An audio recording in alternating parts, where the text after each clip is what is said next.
You are listening to the Coin of Heaven channel. Let's begin.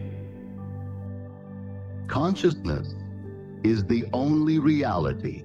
Lesson number 1. This is going to be a very practical course. Therefore, I hope that everyone in this class has a very clear picture of what he desires. For I am convinced that you can realize your desires by the technique you will receive here this week in these 5 lessons, that you may receive the full benefit of these instructions. Let me state now that the Bible has no reference at all to any persons who ever existed or to any event that ever occurred upon earth. The ancient storytellers were not writing history, but an allegorical picture lesson of certain basic principles which they clothed in the garb of history, and they adapted these stories to the limited capacity of a most uncritical and credulous people.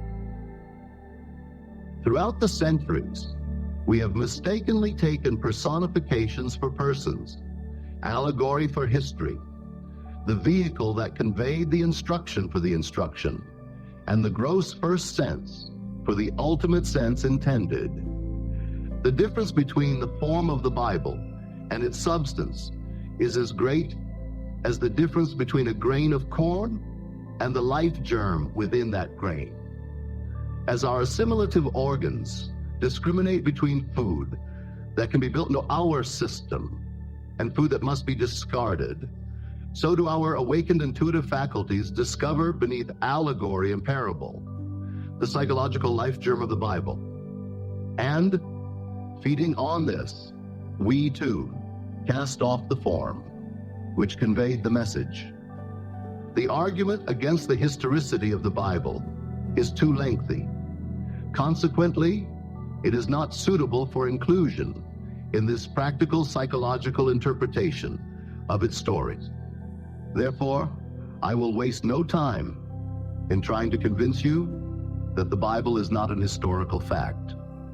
Tonight, I will take 4 stories and show you what the ancient storytellers intended that you and I should see in these stories.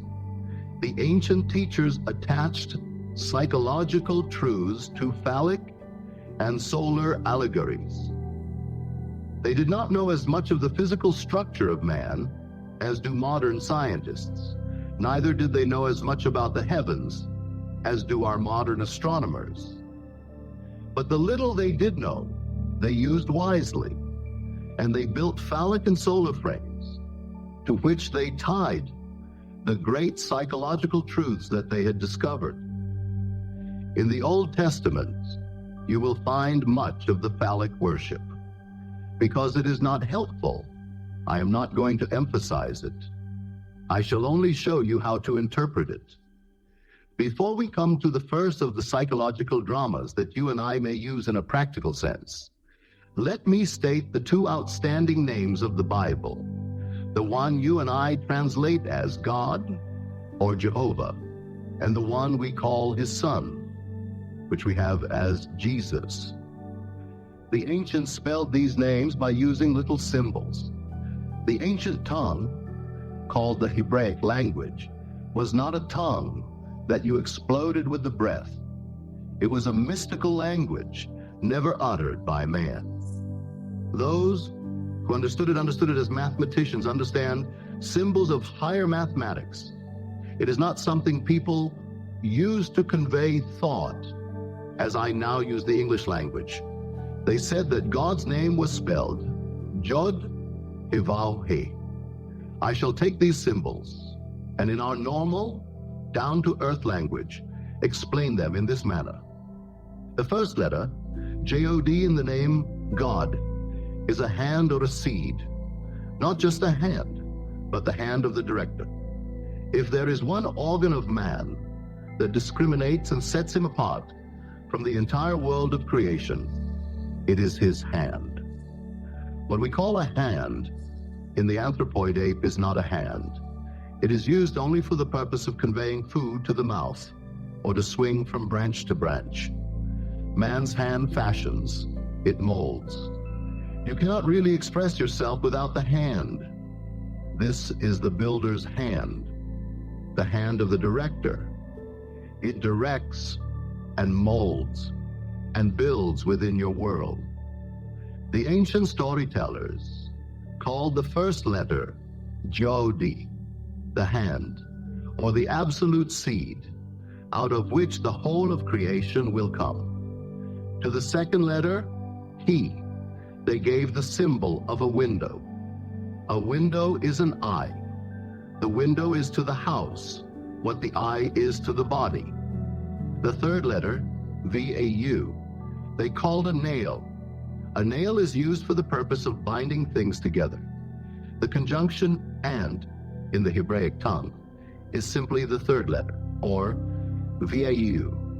If I want to say man and woman, I put the Vau in the middle. It binds them together.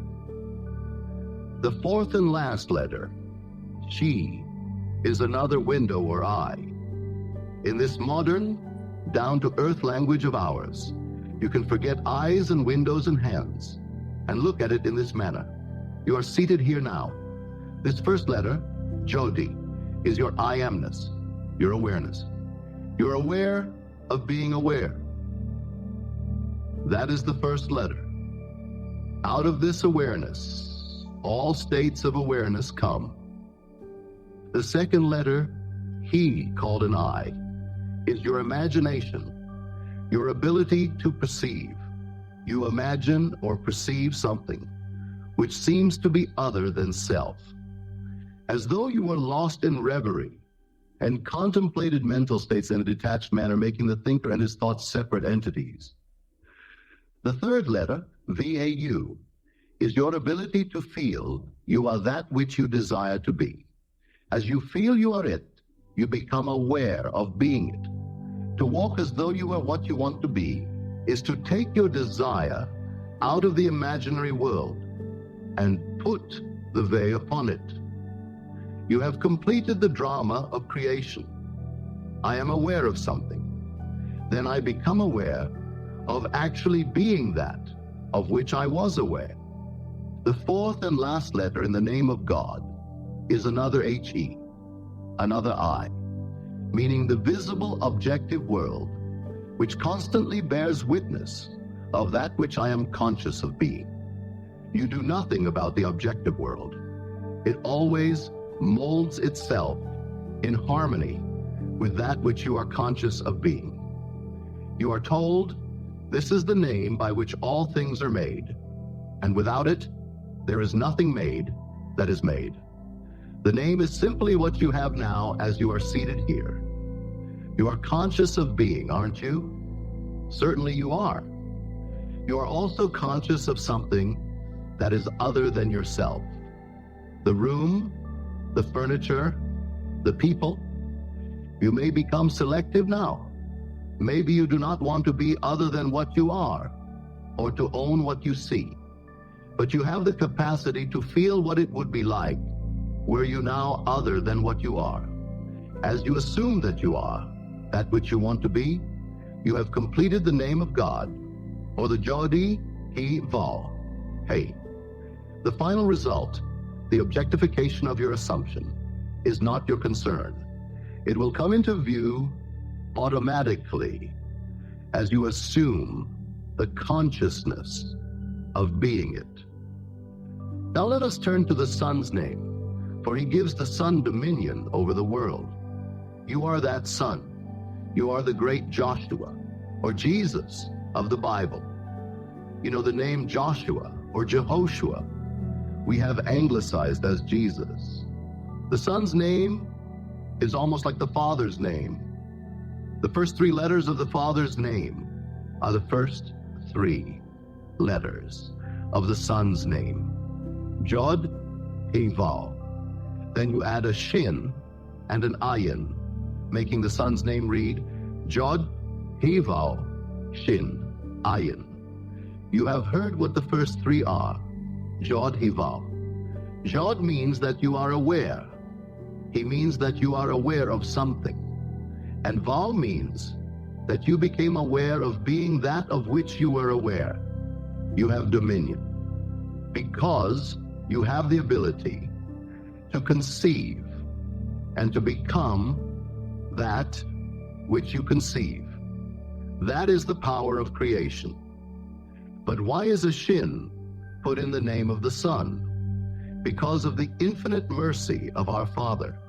Mind you, the Father and the Son are one. But when the Father becomes conscious of being man, he puts within the condition called man, that which he did not give unto himself. He puts a shin for this purpose. A shin is symbolized as a tooth. A tooth is that which consumes, that which devours. I must have within me the power to consume that which I now dislike. I, in my ignorance, brought to birth certain things I now dislike and would like to leave behind me. Were there not within me the flames that would consume it, I would be condemned forever to live in a world of all my mistakes. But there is a shin or flame within the name of the Son, which allows that Son to become detached from states he formerly expressed within the world. Man is incapable of seeing other than the contents of his own consciousness. If I now become detached in consciousness from this room by turning my attention away from it, then I am no longer conscious of it. There is something in me that devours it within me. It can only live within my objective world if I keep it alive within my consciousness. It is the shin, or a tooth, in the Son's name that gives him absolute dominion. Why could it not have been in the Father's name? For this simple reason: nothing can cease to be in the Father. Even the unlovely things cannot cease to be. If I once give it expression, forever and ever it remains locked within the dimensionally greater self, which is the Father. But I would not like to keep alive within my world all of my mistakes. So I, in my infinite mercy, gave to myself, when I became man, the power to become detached from these things that I, in my ignorance, brought to birth in my world. These are the two names which give you dominion. You have dominion if, as you walk the earth, you know that your consciousness is God, the one and only reality. You become aware of something you would like to express or possess. You have the ability to feel that you are and possess that which but a moment before was imaginary. The final result, the embodying of your assumption, is completely outside of the offices of a three-dimensional mind. It comes to birth in a way that no man knows. If these two names are clear in your mind's eye, you will see that they are your eternal names.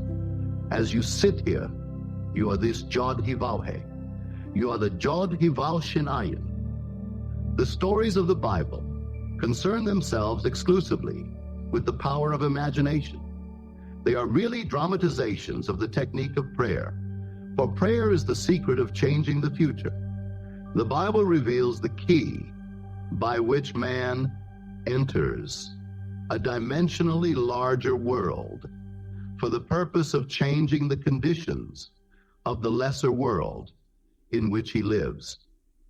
A prayer granted implies that something is done in consequence of the prayer, which otherwise would not have been done. Therefore, man is the spring of action, the directing mind, and the one who grants the prayer.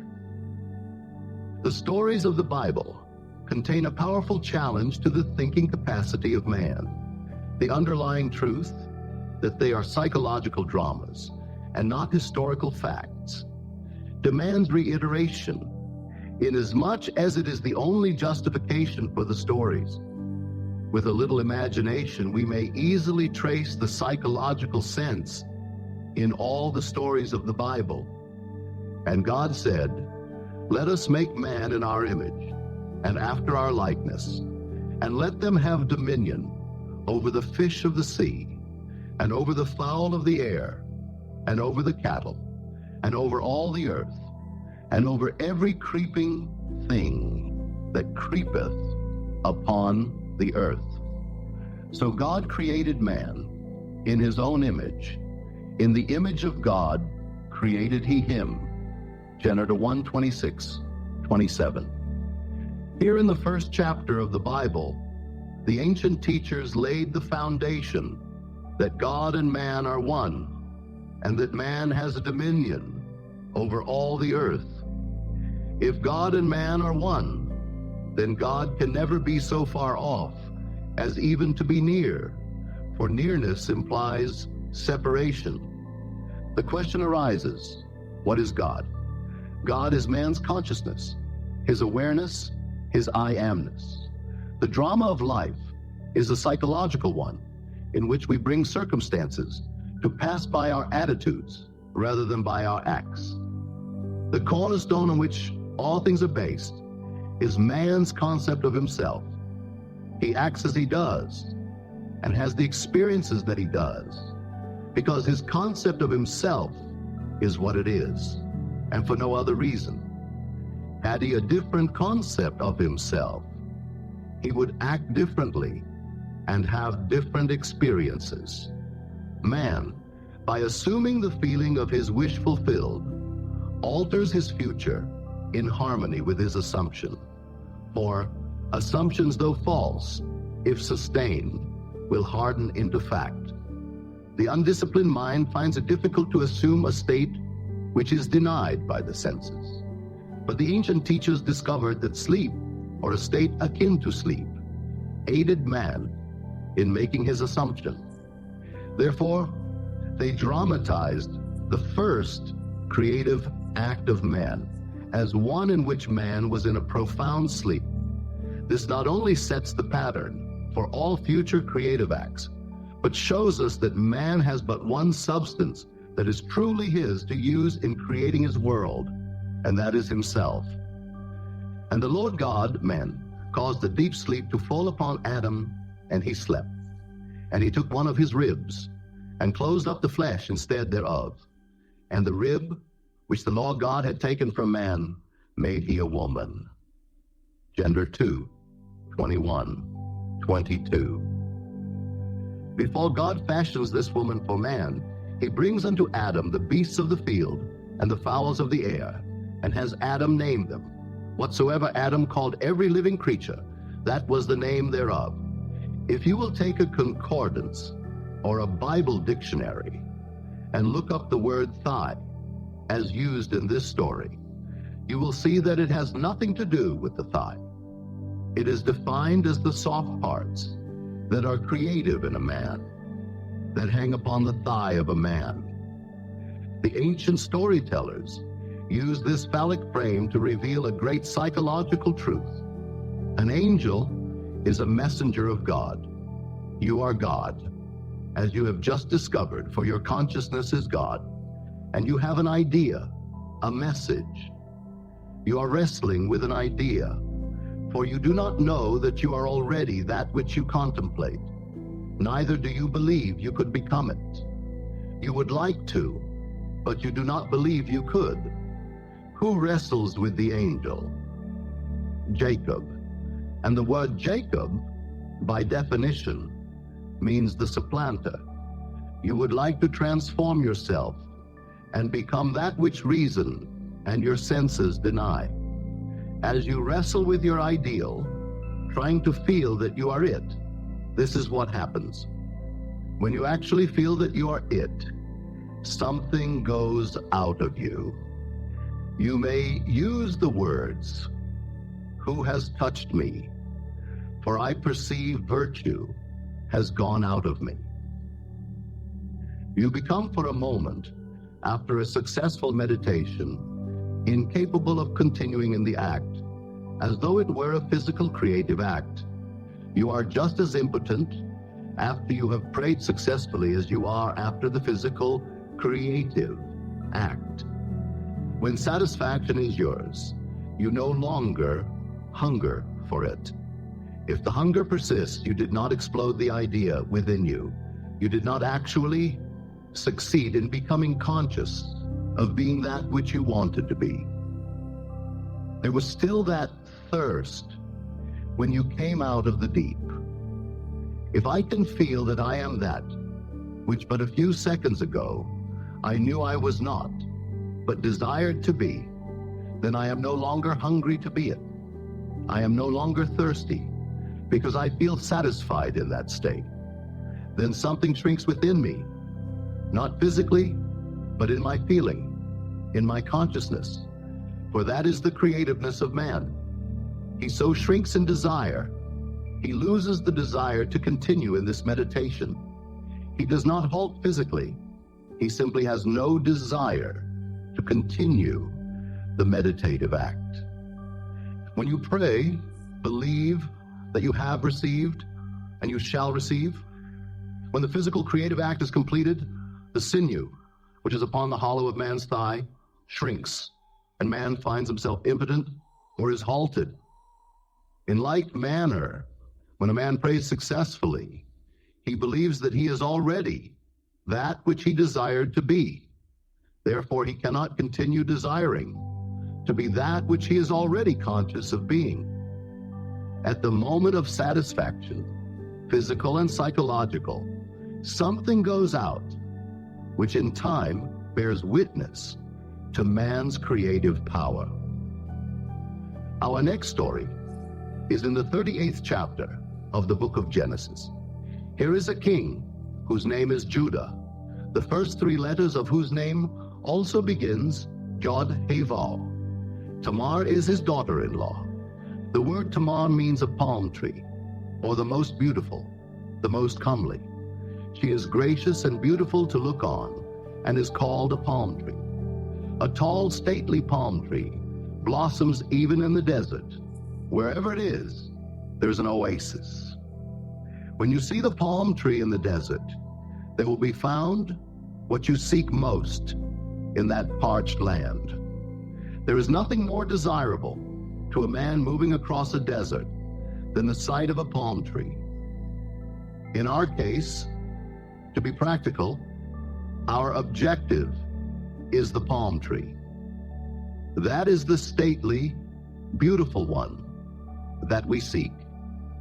Whatever it is that you and I want, what we truly desire, is personified in the story as Tamar, the beautiful.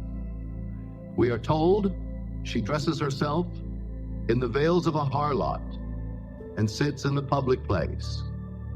Her father-in-law, King Judah, comes by, and he is so in love with this one who is veiled that he offers her a kid to be intimate with her. She said, "What will you give me as a pledge that you will give me a kid?" Looking around, he said, "What do you want me to give as a pledge?" "Eh?" She answered, "Give me your ring, give me your bracelets, and give me your staff." Whereupon he took from his hand the ring and the bracelet and gave them to her along with his scepter. And he went in unto her and knew her, and she bore him a son. That is the story. Now for the interpretation. Man has one gift that is truly his to give, and that is himself.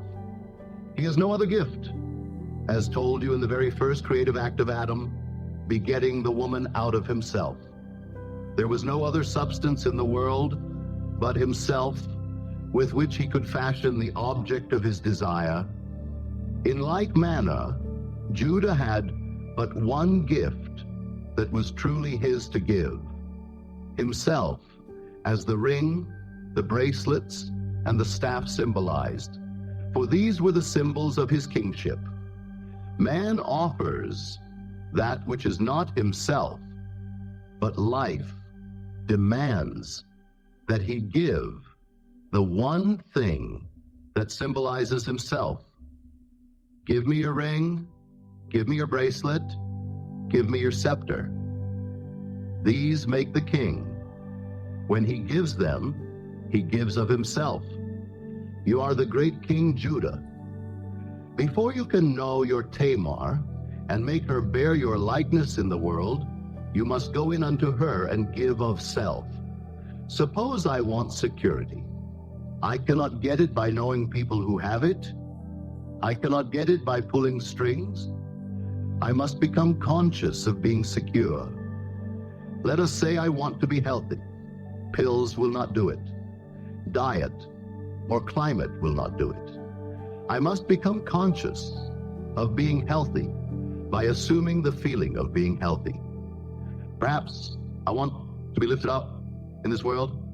Merely looking at kings and presidents and noble people and living in their reflection will not make me dignified.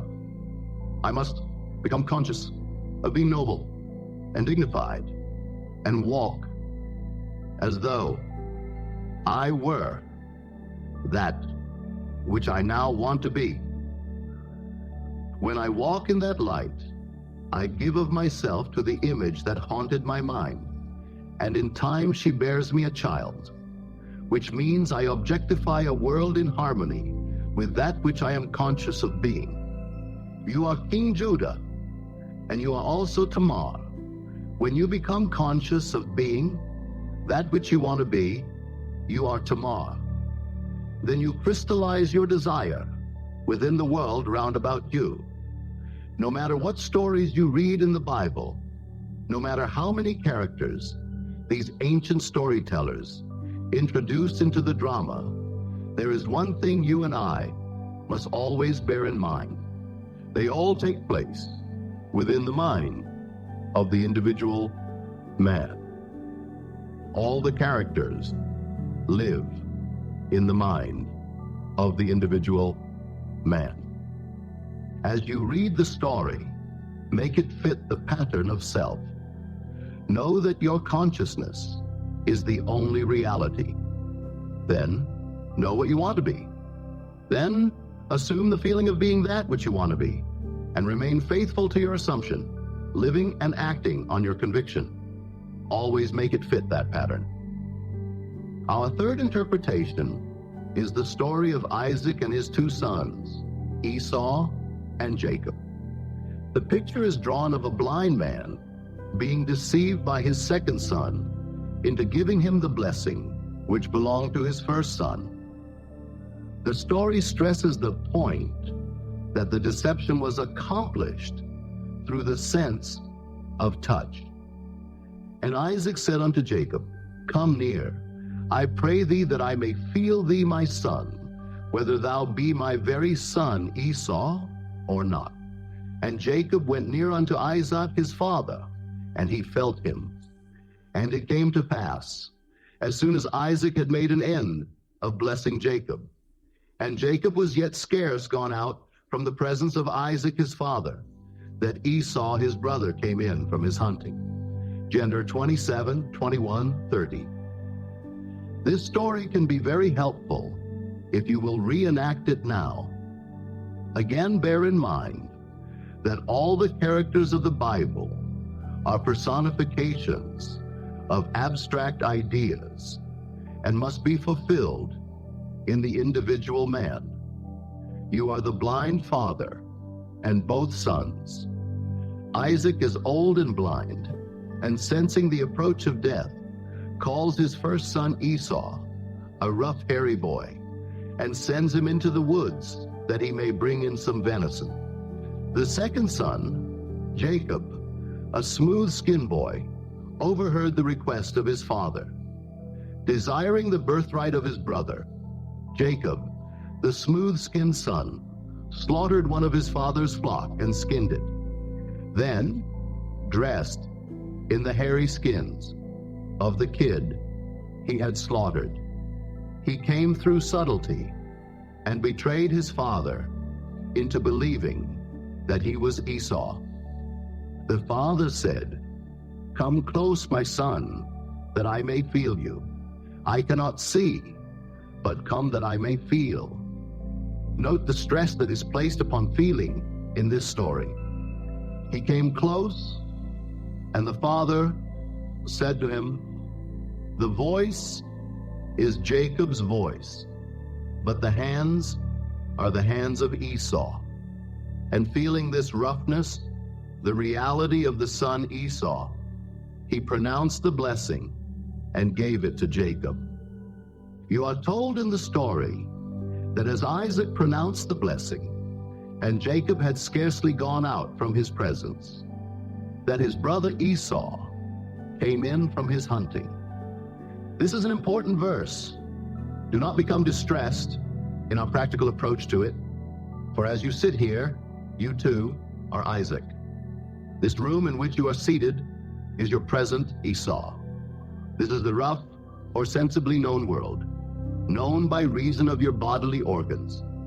All of your senses bear witness to the fact that you are here in this room. Everything tells you that you are here, but perhaps you do not want to be here. You can apply this toward any objective.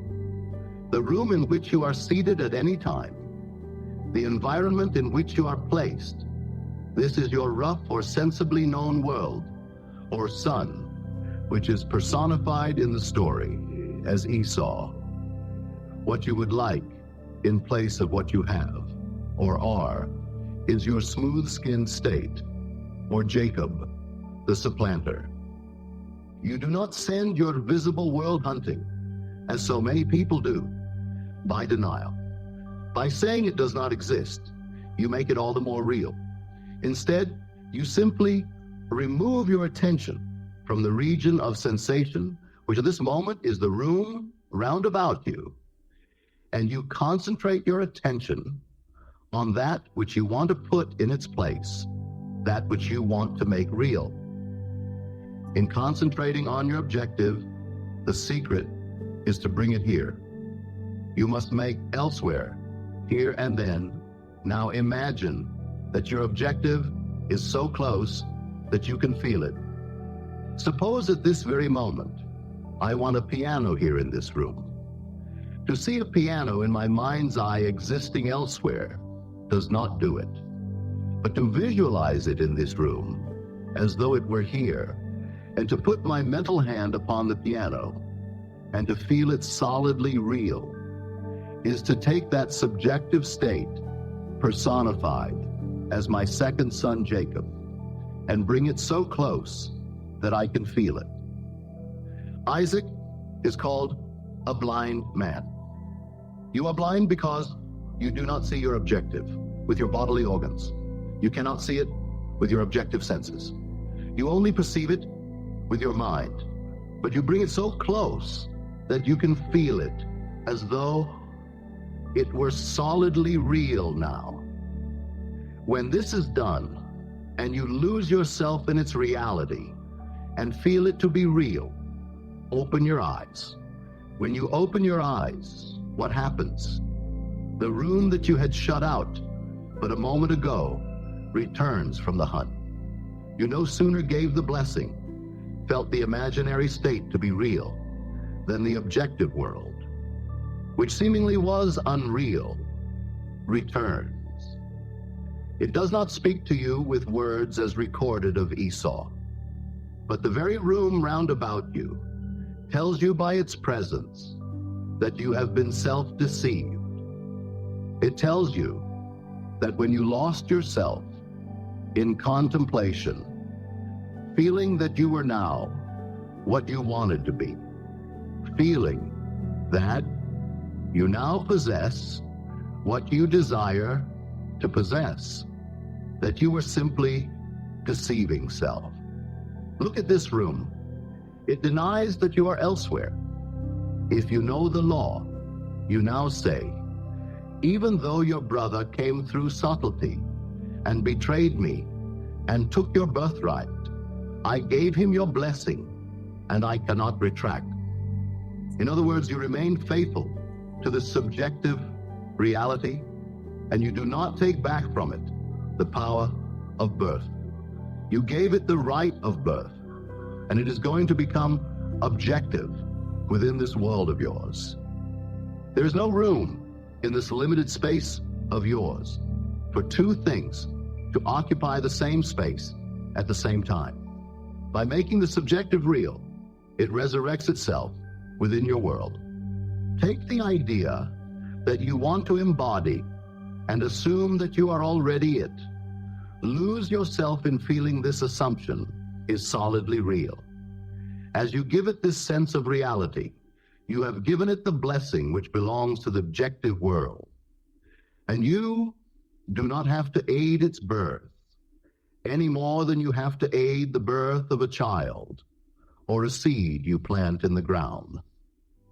The seed you plant grows unaided by a man, for it contains within itself all the power and all the plans necessary for self-expression. You can this night reenact the drama of Isaac blessing his second son and see what happens in the immediate future in your world. Your present environment vanishes. All the circumstances of life change and make way for the coming of that to which you have given your life. As you walk, knowing that you are what you wanted to be, you objectify it without the assistance of another. The fourth story for tonight is taken from the last of the books attributed to Moses. If you need proof that Moses did not write it, read the story carefully. It is found in the 34th chapter of the book of Deuteronomy. Ask any priest or rabbi, who is the author of this book? And they will tell you that Moses wrote it. In the 34th chapter of Deuteronomy, you will read of a man writing his own obituary. That is, Moses wrote this chapter.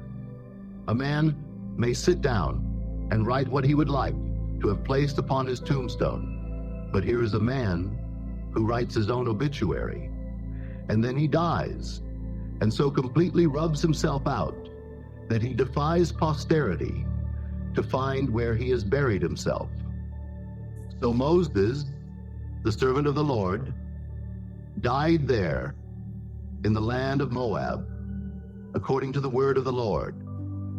And he buried him in a valley in the land of Moab, over against Beth Peor. But no man knoweth of his sepulchre unto this day.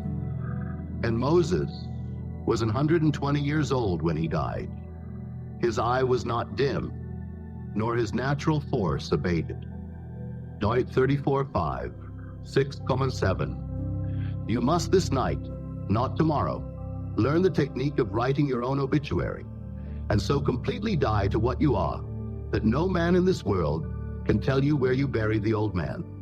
If you are now ill, and you become well, and I know you by reason of the fact that you are ill, where can you point and tell me you buried the sick one?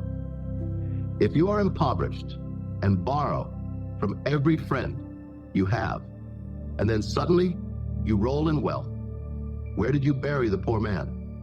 You so completely rub out poverty in your mind's eye that there is nothing in this world you can point to and claim, that is where I left it. A complete transformation of consciousness rubs out all evidence that anything other than this ever existed in the world. The most beautiful technique for the realizing of man's objective is given in the first verse of the 34th chapter of Deuteronomy. And Moses went up from the plains of Moab unto the mountain of Nebo, to the top of Pisgah, that is over against Jericho. And the Lord showed him all the land of Gilead unto Dan. You read that verse and say, so what? But take a concordance and look up the words. The first word, Moses, means to draw out, to rescue, to lift out, to fetch. In other words, Moses is the personification of the power in man that can draw out of man that which he seeks. For everything comes from within, not from without. You draw from within yourself that which you now want to express, as something objective to yourself. You are Moses coming out of the plains of Moab. The word Moab is a contraction of two Hebraic words, Mem and Ab, meaning mother-father. Your consciousness is the mother-father. There is no other cause in the world. Your I amness, your awareness, is this Moab or mother-father? You are always drawing something out of it. The next word is Nebo. In your concordance, Nebo is defined as a prophecy. A prophecy is something subjective. If I say, so-and-so will be, it is an image in the mind. It is not yet a fact. We must wait and either prove or disprove this prophecy. In our language, Nebo is your wish, your desire. It is called a mountain because it is something that appears difficult to ascend and is therefore seemingly impossible of realization. A mountain is something bigger than you are. It towers over you. Nebo personifies that which you want to be, in contrast to that which you are. The word Pisgah, by definition, is to contemplate. Jericho is a fragrant odor, and Gilead means the hills of witnesses. The last word is Dan the prophet. Now put them all together in a practical sense and see what the ancients tried to tell us. As I stand here, having discovered that my consciousness is God, and that I can, by simply feeling that I am what I want to be, transform myself into the likeness of that which I am assuming I am. I know now that I am all that it takes to scale this mountain. I define my objective. I do not call it Nebo. I call it my desire. Whatever I want, that is my Nebo. That is my great mountain that I am going to scale. I now begin to contemplate it, for I shall climb to the peak of Pisgah. I must contemplate my objective in such a manner that I get the reaction that satisfies. Aleph, I do not get the reaction that pleases. Then Jericho is not seen, for Jericho is a fragrant odor. When I feel that I am what I want to be, I cannot suppress the joy that comes with that feeling. I must always contemplate my objective until I get the feeling of satisfaction personified as Jericho. Then I do nothing to make it visible in my world, for the hills of Gilead, meaning men, women, children, the whole vast world round about me, come bearing witness. They come to testify that I am what I have assumed myself to be and am sustaining within myself.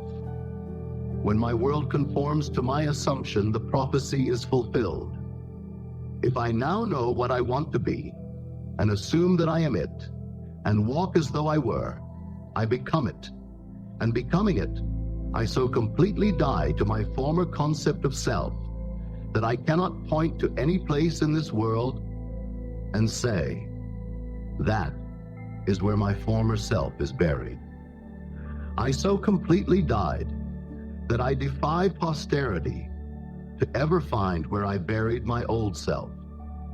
There must be someone in this room who will so completely transform himself in this world that his close, immediate circle of friends will not recognize him.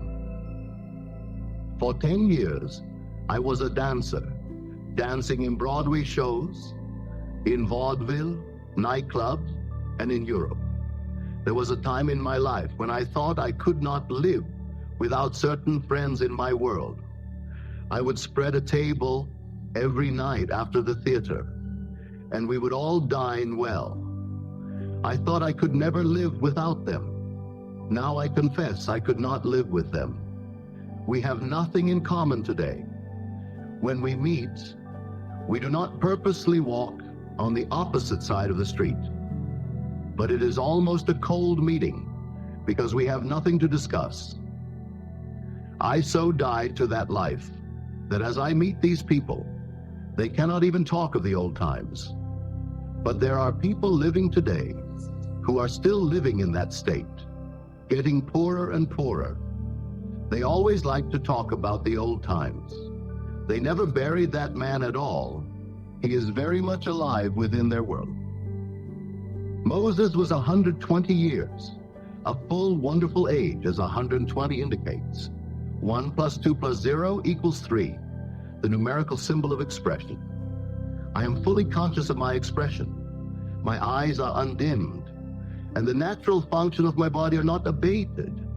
I am fully conscious of being what I do not want to be.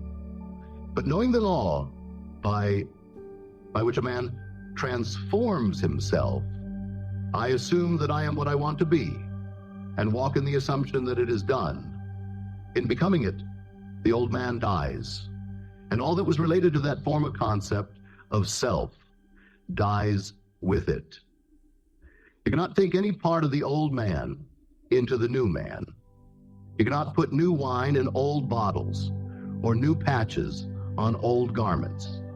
You must be a new being completely.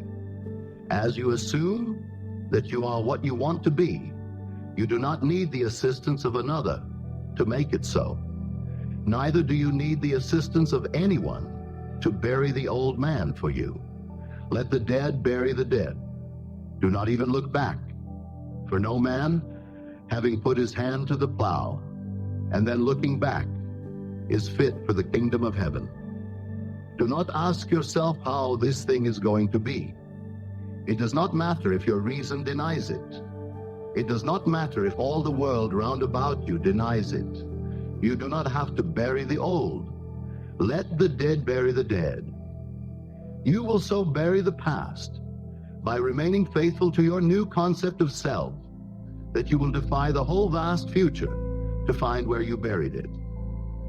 To this day, no man in all of Israel has discovered the sepulcher of Moses. These are the 4 stories I promised you tonight. You must apply them every day of your life. Even though the chair on which you are now seated seems hard and does not lend itself to meditation, you can, by imagination, make it the most comfortable chair in the world. Let me now define the technique as I want you to employ it. I trust each one of you came here tonight with a clear picture of your desire. Do not say it is impossible. Do you want it? You do not have to use your moral code to realize it. It is altogether outside the reach of your code. Consciousness is the one and only reality. Therefore, we must form the object of our desire out of our own consciousness. People have a habit of slighting the importance of simple things and the suggestion to create a state akin to sleep in order to aid you in assuming that which reason and your senses deny is one of the simple things you might slight. However, this simple formula for changing the future, which was discovered by the ancient teachers and given to us in the Bible, can be proved by all. The first step in changing the future is desire. That is, define your objective. Know definitely what you want. Second, construct an event which you believe you would encounter following the fulfillment of your desire. An event which implies fulfillment of your desire. Something which will have the action of self-predominant. The third step is to immobilize the physical body and induce a state akin to sleep. Then mentally feel yourself right into the proposed action. Imagine all the while that you're actually performing the action here and now. You must participate in the imaginary action, not merely stand back and look on, but feel that you are actually performing the action so that the imaginary sensation is real to you. It is important always to remember that the proposed action must be one which follows the fulfillment of your desire, one which implies fulfillment. For example, suppose you desired promotion in office. Then being congratulated would be an event you would encounter following the fulfillment of your desire. Having selected this action as the one you will experience in imagination to imply promotion in office, immobilize your physical body and induce a state bordering on sleep, a drowsy state, but one in which you are still able to control the direction of your thoughts, a state in which you are attentive without effort. Then visualize a friend standing before you. Put your imaginary hand into his. Feel it to be solid and real, and carry on an imaginary conversation with him in harmony with the feeling of having been promoted. You do not visualize yourself at a distance in point of space and at a distance in point of time being congratulated on your good fortune. Instead, you make elsewhere here and the future now. The difference between feeling yourself in action here and now and visualizing yourself in action as though you were on a motion picture screen is the difference between success and failure. The difference will be appreciated if you will now visualize yourself climbing a ladder. Then, with eyelids closed, imagine that a ladder is right in front of you and feel yourself actually climbing it. Experience has taught me to restrict the imaginary action, which implies fulfillment of the desire, to condense the idea into a single act, and to reenact it over and over again until it has the feeling of reality.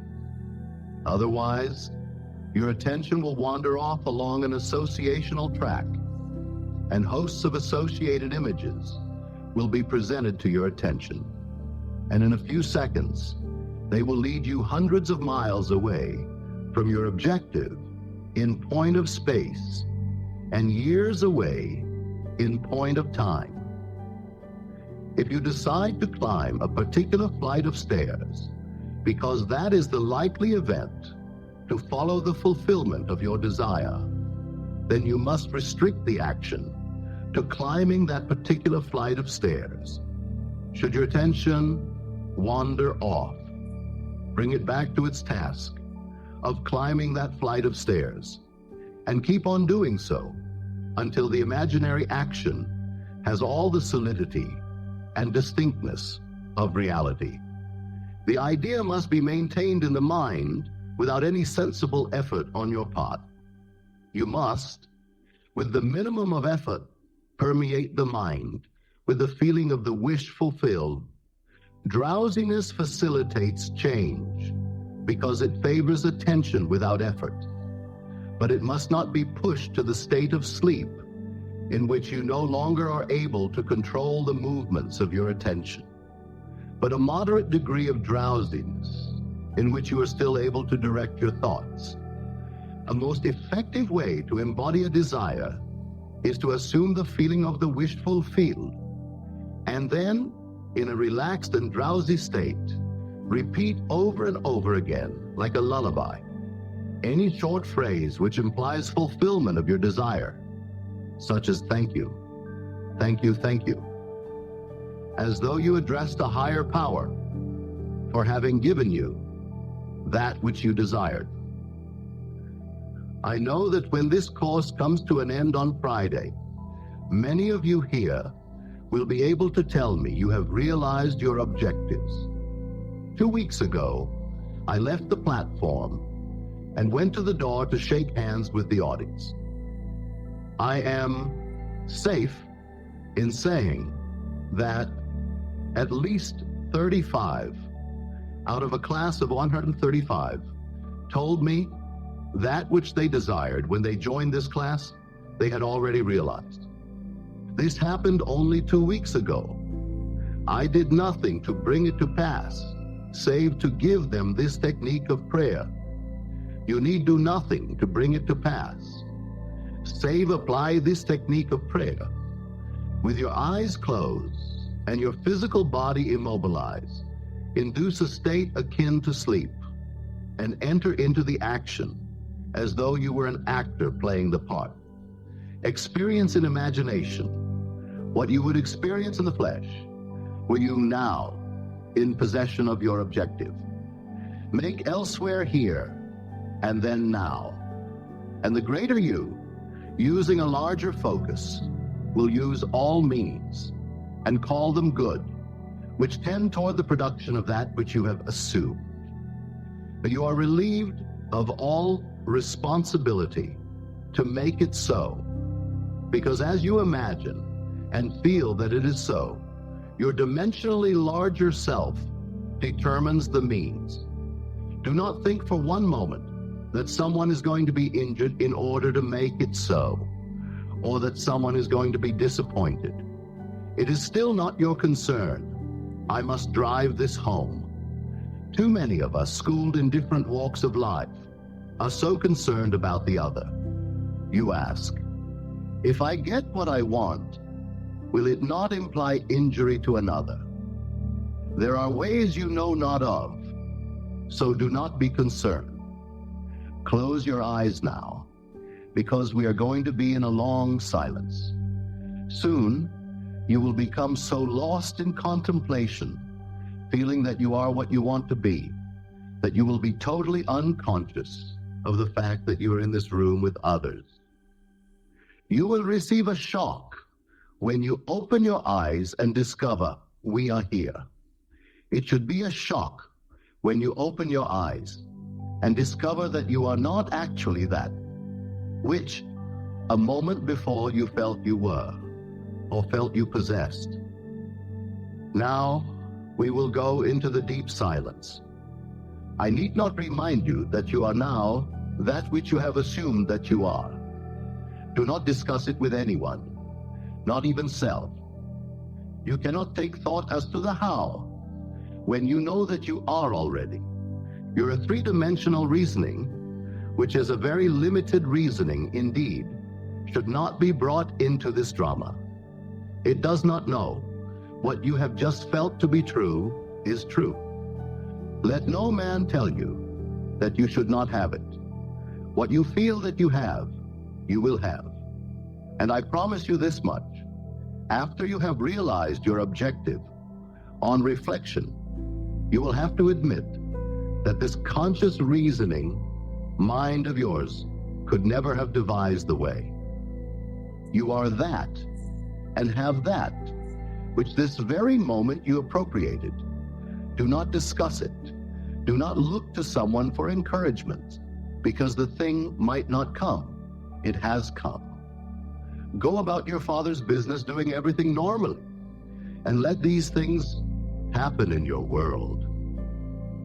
This is the Coin of Heaven channel. Thanks for listening. We appreciate it. Please like, subscribe, comment, and hit the notification bell so we can continue to bring you more great information.